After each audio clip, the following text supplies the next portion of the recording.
Hello everyone, welcome back to my channel. I'm Claire and today we're talking about signature scent worthy fragrances. Let me know, do you have a signature scent or what other fragrances in your collection that you deem to be signature scent worthy? I think for me, signature scent worthy needs to be something that I absolutely love and enjoy. It needs to work for most occasions and most weathers, and it needs to be a bit mass appealing to a certain degree. It needs to be approachable, not too challenging, because for me a signature scent is something that I'm going to feel comfortable wearing in any situation, meeting any kinds of different people, or whether I'm hanging out on my own or whether I'm out in public. It needs to be a fragrance that works for me, that also makes me feel put together and comfortable in my own skin. And there are some fragrances that are very bold and you wouldn't want to wear all the time because they're a statement. And these are fragrances that they feel much more me, and I just know that I'm safe to wear them most of the time. And I say most of the time because I do find that a majority of perfumes don't work in high heat. There's a lot of fragrances that are going to be too strong, too sweet, too rich for really hot days. So I would say that when it comes to those particular days, you do want some lighter, more cologne style fragrances, or certainly things that are either aquatic or citrusy and not too heavy, not too rich, not too sweet. So we're just going to take out high heat from the equation and basically say that these fragrances work in everything but high heat. And that's not to say that I wouldn't. There's a couple here that I actually might wear in high heat, but some of them I wouldn't. So that's my little caveat, as they like to say. So I'm going to start with one, and this is one that I'm going to show you, but I'm mentioning two from the same line. I used to have a different version of this and I loved it, and I even got a backup bottle, but then I wasn't reaching for it and decided to sell it. So I'm going to mention that in a minute, but we'll start with this one here. This is Shalimar Millésime Iris, and you could also go for the Shalimar Millésime Vanilla, although I find that I prefer the Iris. The vanilla one is maybe just a bit too vanilla-y, and I did think even the Iris one here was a bit too vanilla-y. When I first tried it, it's sort of quite a sweet, sugary vanilla, which is, I think it's described as a caramel. So you have sort of the original Shalimar, but so Shalimar is on top, it's kind of fresh. There's a lemony bergamot that in the original is very sharp, and in here it's very much muted and is not sharp. And then the original has a bit of a leathery note, which I don't get from this at all. And I find the leathery and sort of smokiness of the original Shalimar a little much. But here everything's very much muted and softened, fluffed up with the extra iris. So the original Shalimar does have iris as well. This has a really fantastic dose of iris when you first spray it. I don't find the iris that long lasting for a fragrance with iris in the name. It's much more of a powdery vanilla scent, but what I like about it is it's so approachable. It's got a lightness to it, so it's not really heavy and thick and rich. It's very airy and fluffy and light and musky, a lovely clean muskiness about it. So I do think it would work in almost any situation. I would happily wear this to a doctor's surgery. I would wear it around sensitive people, small people. I would wear it to shop for my groceries. I'd wear it to work. I would wear it to meet friends. I'd wear it for a date night. Honestly, I think I could wear this anywhere and really just feel comfortable and feel like I smell really good, that people are going to enjoy the scent on me. So that is the Millésime Iris. But the other one that I want to talk about is also a Shalimar flanker, and it's much easier to get hold of because this is a limited edition and I don't think you can get it anymore from retailers. But the Souffle de Parfum is the one that I said I had a backup bottle of because I loved it so much. And it is not quite so powdery, it's not quite so vanillic, but it's a much more approachable version of Shalimar. It's been a while since I smelled it. I kind of wouldn't mind a bottle again now. Now it's been a long while since I've had it. So I would actually say that that would be a more realistic fragrance for a signature scent, because obviously I can't replace the Millésime Iris, or if I did, I'd have to really hunt down a bottle. But the Souffle de Parfum is something I can much easier.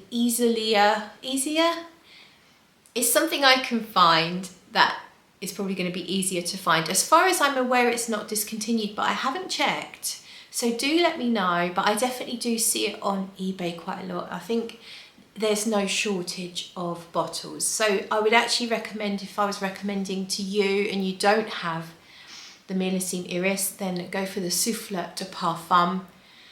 And it's not quite the same, but it's similar vibes. Definitely something that you can wear in all situations, and maybe even the high heat actually, maybe, if you keep your sprays light and sort of underneath your clothes, assuming you're wearing clothes. Now, the next one, I think most of these are powdery. Everything I wear is powdery, but this one's really powdery as well. So this is Dreamhouse Drifting. It's got the wax.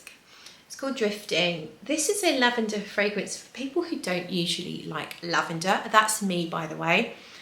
I tend to find lavender it can be too green, it can be too herbal, it can be too aromatic, it can be very peppery, it can be a little bit dry.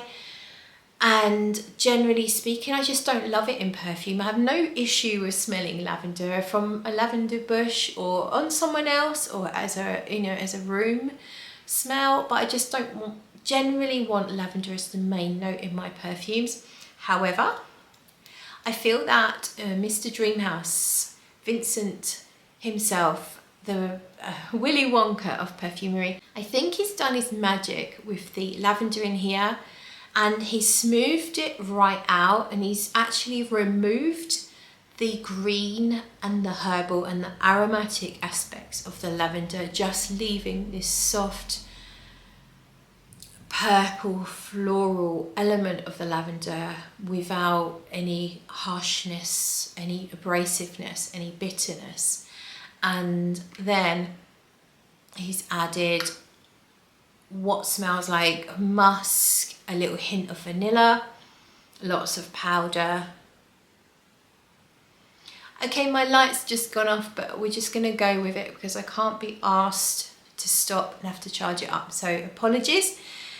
So yeah, I think there's only a few notes in here and I can't remember what they are, but basically it's a fluffy, musky, slightly vanillic lavender, but the lavender is as I just described, very smooth. And this is so comforting, it's so soft, it's called Drifting, it absolutely matches up to its name. And again, it's so approachable. I could wear this in pretty much any situation. It might be a bit cloying in the high heat, but I've already given you a caveat about that. So that was Drifting. And now we have another powdery one, but this one is a rose iris musk fragrance. It's called Pectra from Lancôme. It's from Maison Lancôme, and it's their high-end line of perfumes. The bottle is so beautiful. I love it. When you look at it up close, it is so gorgeous. It's like almost like cutouts here on this label, and it's gorgeous. And this is powdery, but in a rose iris musk. I mean, that really is all you need to know about this. Rose iris musk, but the rose is not too sharp. I am really funny about rose. I love rose. I love the roses in my garden. I love smelling them. The smell of rose is beautiful, and it varies from different plants to plants. I've got 3 different rose bushes in my garden, and every rose smells quite different. One of them's really fruity, one of them's really soft and more traditionally rose smelling, or touch lemony, which a lot of roses can be a little lemony. And then the other one, more gourmand, like, you know, kind of like vanillic even. So I love rose, but I'm fussy because I don't really enjoy geranium, and geranium gets chucked in with rose all the time to amp up the rosiness. But there's something a little sharp and harsh and pervasive about geranium that I just don't enjoy. And I don't, if there is any geranium in here, I don't pick up on it. It's a powdery, soft, pale pink, fluffy, musky rose scent. It's not gourmand, but it kind of is a little bit delicious. But it is definitely that iris and musk combination that I really enjoy, that makes you feel like you are wearing all the best products. You've just got out of an amazing bath. You've used some beautiful, you know, posh, maybe vintage bath oil, and you've got out and you've used, you know, thick, luxurious body creams and powders and oils and all the best skincare, and it's all kind of high-end luxury stuff, but not like modern and crass, but maybe something that a 50s, you know, glamorous 50s movie star might have used. So a vintage feel, a vintage sort of boudoir kind of feel about it. I think that's really all you have to say about this. It is very much like you don't really smell of perfume exactly, but instead all those amazing products, and maybe a luxury detergent has been used on your clothes as well, so your clothes are giving off that laundry musk, but it's really good laundry musk kind of thing. That's what I get from Pectra. So you could absolutely wear it in any situation and you're gonna smell so good, and people are not necessarily gonna think you're wearing perfume. They're just gonna think that you're just really clean and you use some amazing products. So that is Pectra from Maison Lancôme. Now I've got 2 newbies. These have only been in my collection. Well, one of them arrived today, and one of them I've had about a week, less than a week. So let's do the one I've had about a week, and I've been wearing this almost every day. That's a lie. I've been wearing it every single day since I got it, and I can't stop. And it's Chanel number 22, so it's from the less exclusive line, and I've got this gigantic 200ml bottle. I bought it from eBay, got it for a bargain price, less than half price retail. I didn't get a box with it, but I don't care about boxes. I care about the juice. I've got it on my crook of my elbow. I've had it on here for about 2 hours.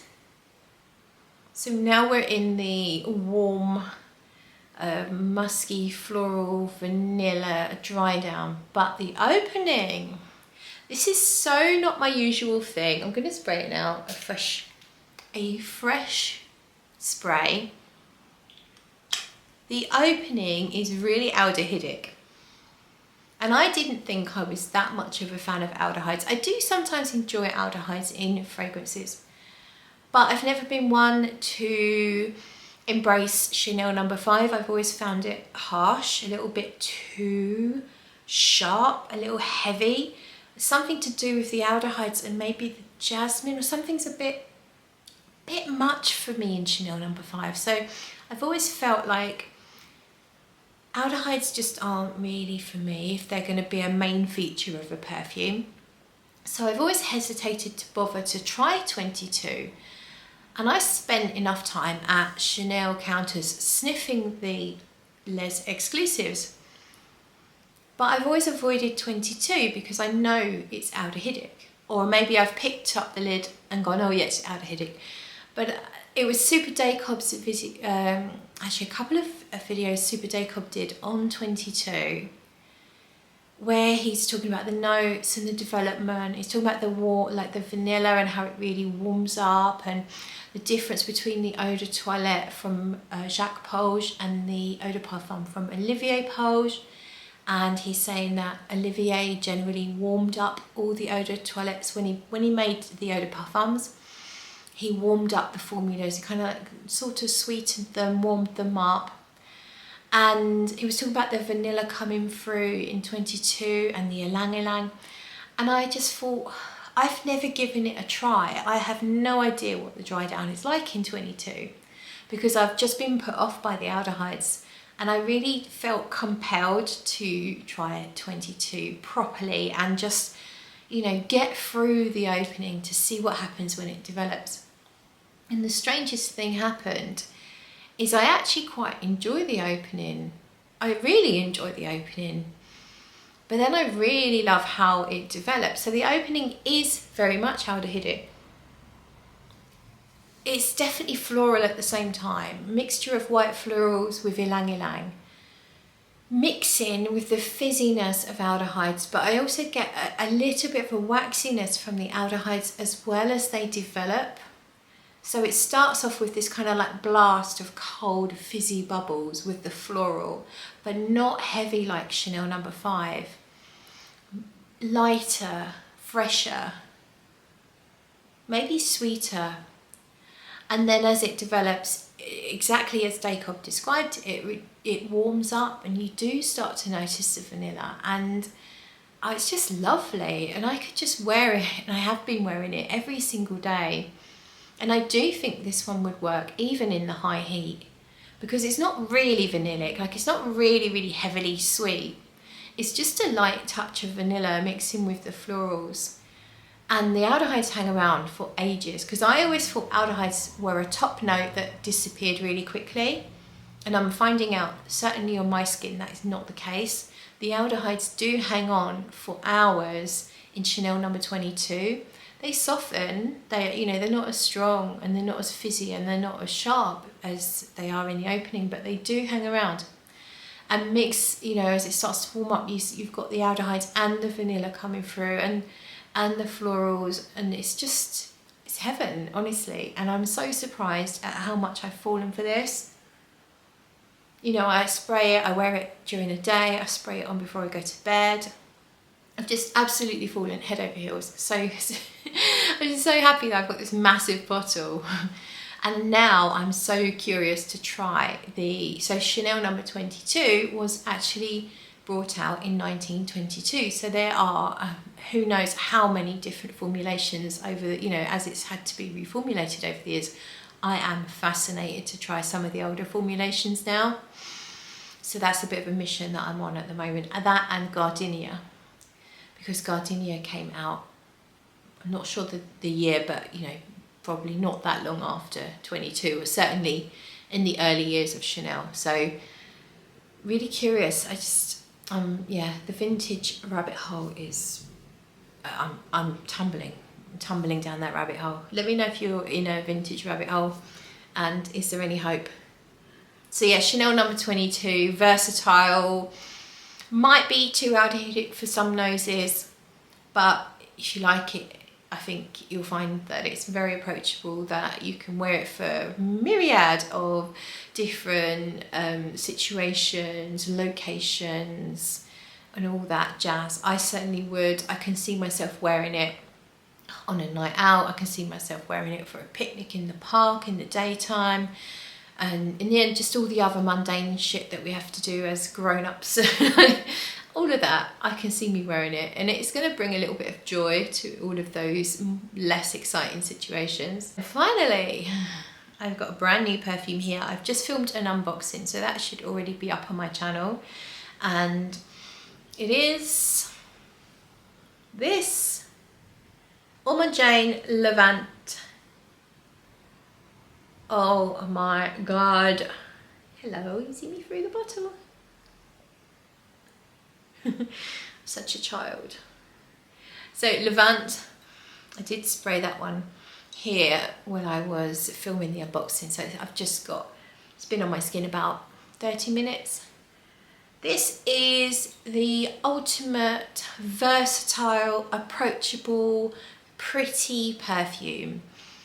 It's the kind of fragrance that I could wear anywhere. Once again, I would happily wear this around sensitive noses. I'd wear it in a really crowded situation. I'd wear it in a one-to-one situation. I think it's pretty enough to wear on a date night. Maybe I wouldn't wear it for a night out in deepest, darkest winter.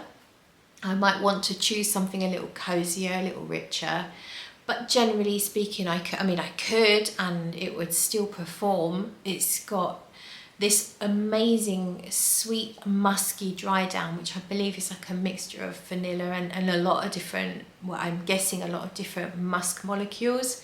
So it has really great performance because of that, because both vanilla and all the musks are really good at sticking to your skin. They have good longevity. But on top of those amazing fluffy sweet musks, you have some gorgeous florals. There's a mixture of jasmine, rose, iris, I'm not sure. You've got jasmine, rose, lily and orange blossom. And on top you have some citruses. You've got tangelo, which is a bit like mandarin and bergamot. So it's citrusy and fresh on the top, but you do very quickly start to notice the florals and then the musk coming through. It's just so me, which is why it's such a perfect signature scent for me, because it's such a pleasure to wear. It is happiness in a bottle in many ways, because of the citruses and the lovely pretty florals, and then all that soft cloud-like fluffy sweet musk. It's almost like, you know, you're on a cloud of whipped cream, but it's not as sweet as that, it's not as rich as that, but it's the feeling that you get, that you're floating on a soft fluffy cloud of absolute pure prettiness. And it's perfect for pretty much any situation. You can't go wrong. If I was to choose, you know, one perfume to get me through everything, to wear all the time, this would definitely be in the running. This and number 22, but number 22 might just be a crush at the moment because it's new to me. But Levant has passed the test, because this is now my second bottle. I used up the first bottle. I'm lucky enough to receive this from Ormonde as a gift, so thank you to Ormonde for that. And I do have a link to get 10% off Ormonde if you are interested in buying anything. The link will just automatically give you the discount, so whatever you put in your basket, you'll see the 10% be taken off the total. This is Levant, and it is my final perfume in this video. Let me know if you enjoyed the video. Give me a little thumbs up. You can subscribe. And if you wanted to support the channel, you could also buy me a coffee. That would be lovely. And I'll put all the details in the description below. Thank you for watching, and I'll see you soon. Bye.